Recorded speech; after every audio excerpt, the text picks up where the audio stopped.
Welcome to the On-Site Power Systems UC Davis Biogas Energy Project, an advanced technology that will take organic waste and create sources of renewable energy and biofuels that will help reduce our state's and country's reliance on foreign oil.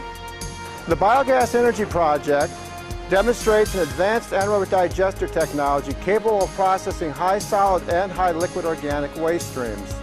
The advantage of this system is that typical digesters can only handle high liquid waste streams, and this system can handle high solids including grass clippings, food waste, without any type of pre-processing. The material goes through two stages in the anaerobic digestion process. The first stage breaks down the material and makes water and organic acids. The second stage takes those organic acids and creates methane gas. The two stages of the digestion process have different types of bacteria strains. The first process, the bacteria is very hardy and lives in almost any environment, where the second bacteria that makes the methane gas is very sensitive to temperature and pH. This process separates those two stages, allowing each bacteria phase to have the best environment. So the way the system would work is we would load the organic materials into a tank, allow it to break down at its own speed, its own rate, its own temperature, its own pH.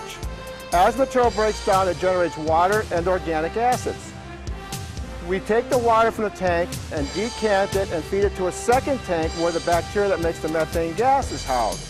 In that tank, or the gasification tank, we keep the optimal environment for the bacteria, 135 degrees Fahrenheit and a neutral pH level. On regular intervals, we'll take water from one of the first stage tanks where the solids are with the organic acids and feed it on a very controlled level to the gasification tank. And with this approach, we make a very steady, even production of biogas. Typically, food waste will break down in 5 to 7 days, green waste in 10 to 12 days.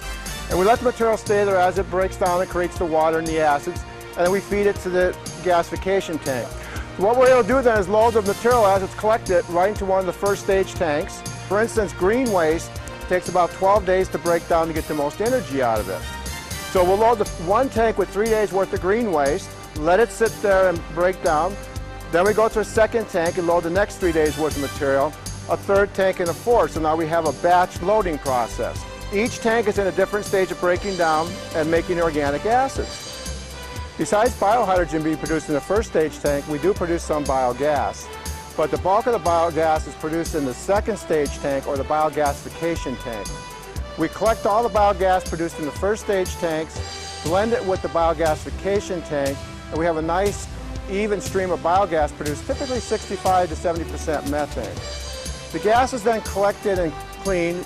We go through H2S removal and we remove the moisture from the gas. Once the biogas is cleaned up, it can be used to power an on-site generator, creating sources of renewable energy. It can be used to power a boiler to offset natural gas use, or can be converted to multiple vehicle fuels.